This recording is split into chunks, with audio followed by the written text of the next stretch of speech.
Imagine करें कि आज से 10 से 12 साल पहले आपके पास एक चीज थी और उसकी वैल्यू 2 रुपए थी, लेकिन आज 2020 में उसकी वैल्यू 30 लाख रुपए हो गई है। जी हाँ, मैं बात कर रहा हूँ बिटकॉइन की, जिसकी वैल्यू रोजाना के हिसाब से बढ़ रही है और इकोनॉमिस्ट के मुताबिक इस वक्त बिटकॉइन में इन्वेस्ट करना आपके लिए सबसे ज्यादा फायदेमंद साबित हो सकता है। लेकिन उससे पहले ये बिटकॉइन क्या है? आज से 12 साल पहले 2008 में सतोशी नाकामोटो नाम के एक शख्स ने एक पेपर पब्लिश किया। उस पेपर की पहली लाइन पढ़कर आपको बिटकॉइन की डेफिनेशन पता चल जाएगी। A version of electronic cash would allow online payments to be sent directly from one party to another without going through a financial institution। इसका मतलब ये हुआ कि क्रिप्टो करेंसी एक डिजिटल एसेट है और उसको कोई भी थर्ड पार्टी या कोई भी बैंक कंट्रोल नहीं कर सकता। जैसे कि यूएस डॉलर को यूएस फेडरल रिजर्व कंट्रोल करता है, पाकिस्तानी रुपये को state bank of Pakistan control करता है, इसी तरह कोई भी ऐसा फाइनेंशियल इंस्टीट्यूशन या बैंक नहीं है जो कि क्रिप्टो करेंसी को कंट्रोल कर सके। अब क्रिप्टो करेंसी को समझाने के लिए मौजूदा दौर की करेंसी की एग्जांपल लेते हैं। आज के दौर में हम फकत जो ट्रेडिंग करते हैं वो भरोसे के नाम पे करते हैं। स्टेट बैंक ऑफ पाकिस्तान की जानिब से ये फिक्स कर दिया गया है कि इस लाल रंग की नोट की वैल्यू 100 रुपए है और ये वाले हरे रंग की नोट की वैल्यू 500 रुपए है। अब अगर आप अभी अपने वॉलेट में से नोट निकाल कर देखें तो उस पर ये लिखा होता है कि हामिल हाजा को मुतालबे पर अदा करेगा और इसके नीचे ये स्टेट बैंक ऑफ पाकिस्तान की गवर्नर का सिग्नेचर होता है। अगर ये सिग्नेचर यहाँ नहीं होगा तो इस नोट की कोई वैल्यू नहीं होगी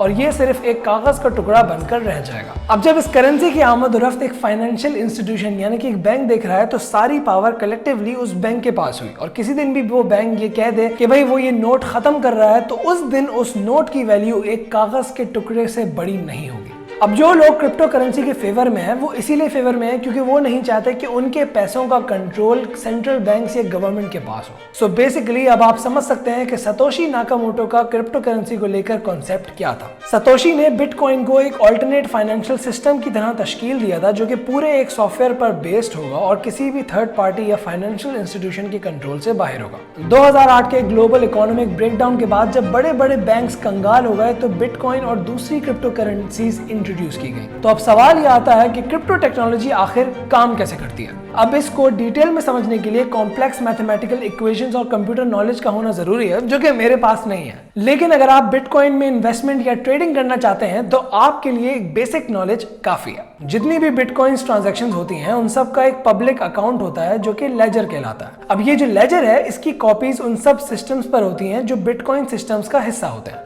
अब इस सिस्टम को जो चलाते हैं उनको माइनर्स कहते हैं और उनका काम ट्रांजैक्शंस को वेरीफाई करना है। इसको एक एग्जांपल से समझाता हूं। इमेजिन करें कि दो लोग हैं, पर्सन ए और पर्सन बी। अब पर्सन ए को पर्सन बी के अकाउंट में 4 बिटकॉइन भेजने हैं, लेकिन भेजने से पहले बीच में ये माइनर ये चेक करेगा कि आया पर्सन ए के अकाउंट में 4 बिटकॉइन है भी कि नहीं। अब इस ट्रांजैक्शन को कंफर्म करने के लिए माइनर्स एक कॉम्प्लिकेटेड मैथमेटिकल इक्वेशन सॉल्व करेगा। अब आपने अपने स्कूल में वेरिएबल्स पढ़े होंगे। हर बिटकॉइन का एक वेरिएबल होता है और माइनर्स का ये काम होता है कि वो इक्वेशन को सॉल्व कर वो बिटकॉइन का वेरिएबल तलाश करें। अब इसका मतलब ये नहीं है कि माइनर्स पेपर और पेन लेकर बैठेंगे और इक्वेशन सॉल्व करेंगे। ये सब कुछ डिजिटली कंप्यूटर्स पर होता है और चूंकि इक्वेशंस बहुत कॉम्प्लिकेटेड होती हैं तो माइनर्स को वर्किंग करने के लिए बहुत ही कॉम्प्लेक्स और हाई प्रोसेसिंग पावर्स वाले कंप्यूटर्स की जरूरत होती है। अब इक्वेशन सॉल्व होने के बाद नेटवर्क के दूसरे कंप्यूटर्स उस इक्वेशन को कंफर्म करते हैं और फिर ये ट्रांजैक्शन एक चेन में ऐड हो जाती है और उन ट्रांजैक्शंस का कलेक्टिवली एक ब्लॉक बन जाता है जिसकी वजह से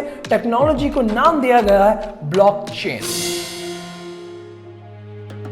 अब ये जो इतनी सारी मेहनत हुई इसमें माइनर्स ने काम किया और इस काम के बदले में माइनर्स को बिटकॉइन मिलते हैं। इस पूरे सिस्टम को प्रूफ ऑफ वर्क कहते हैं, यानी कि माइनर्स को ये प्रूफ करना पड़ता है कि भाई हमने इतना सारा काम किया है, इसके बदले हमें बिटकॉइन मिलेंगे। अब ये तो बात हो गई कि क्रिप्टो करेंसी बनती कैसे है, लेकिन अगर ये सारी नॉलेज आपके सर के ऊपर से गई है तो टेंशन नहीं लें। आपके लिए ये समझना ज्यादा जरूरी है कि इस करेंसी का फ्यूचर में विजन, फिलॉसफी और यूज क्या होगा। तो अब क्रिप्टो करेंसी को यूज कैसे किया जाता है? कुछ लोग इसे इन्वेस्टमेंट की तरह यूज करते हैं और कुछ लोग इसे ऑल्टरनेटिव करेंसी की तरह यूज करते हैं। अब जो लोग इसे ऑल्टरनेटिव करेंसी की तरह यूज करते हैं वो ये चाहते हैं कि पूरी दुनिया से हर मुल्क की अलग करेंसी का झंझट खत्म हो जाए और एक यूनिवर्सल करेंसी हो। लेकिन अभी तक ज्यादातर लोग इसको इन्वेस्टमेंट के तौर पर यूज कर रहे हैं कि वो आज बिटकॉइन खरीदें और जब कुछ साल बाद इसकी वैल्यू मजीद बढ़ जाए तो उस बिटकॉइन को वो वापसी बेचकर प्रॉफिट कमाएं। ये बिल्कुल इसी तरह है जैसे लोग गोल्ड के साथ करते हैं कि वो गोल्ड खरीदते हैं और अपने घरों में या बैंक के लॉकर्स में रख देते हैं कि कुछ सालों बाद जब इसकी वैल्यू बढ़ेगी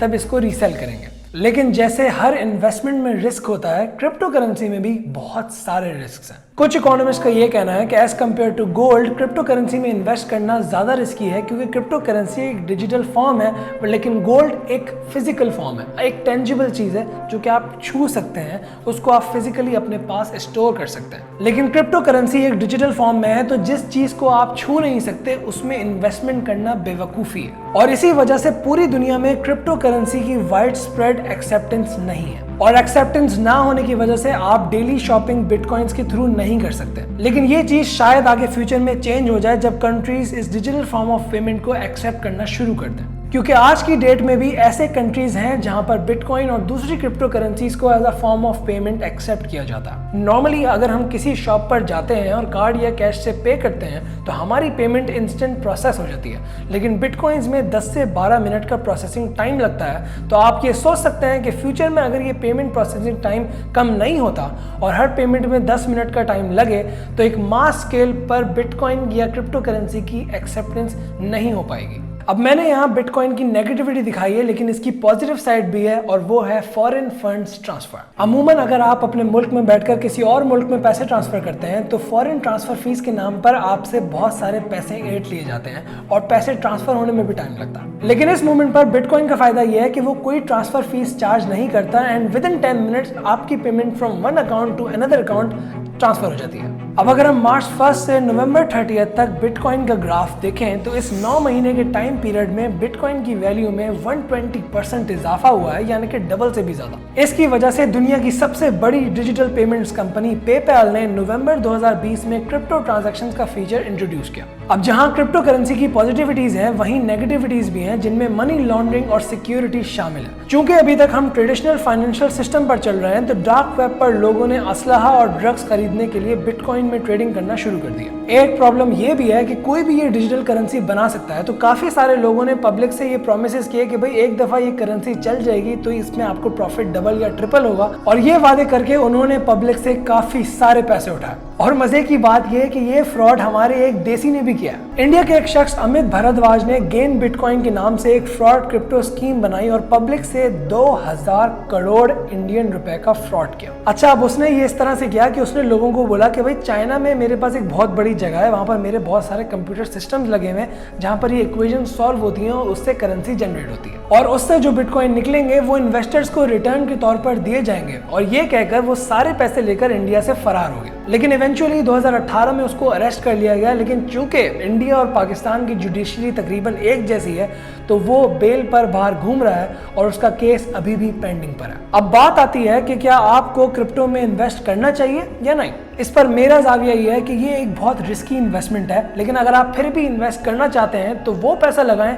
कि अगर नुकसान भी हो जाए तो आपको इतना दुख ना हो। और हाँ, उधार लेकर इस पे इन्वेस्टमेंट नहीं की जाएगा। तो अब इस पूरी वीडियो का लुभाव ये है कि हमें ये देखना है कि फ्यूचर में बिटकॉइन या क्रिप्टो करेंसी क्या रोल प्ले करेगी, और क्या ये एक मीडियम ऑफ एक्सचेंज बनेगा या सिर्फ इन्वेस्टमेंट की हद तक ही महदूद रह जाएगा। मैं हूं नबील तारिक और ये था मेरा जाविया। मिलता हूं आपसे अगली वीडियो में, तब तक अपना ख्याल रखिएगा। अल्लाह हाफिज।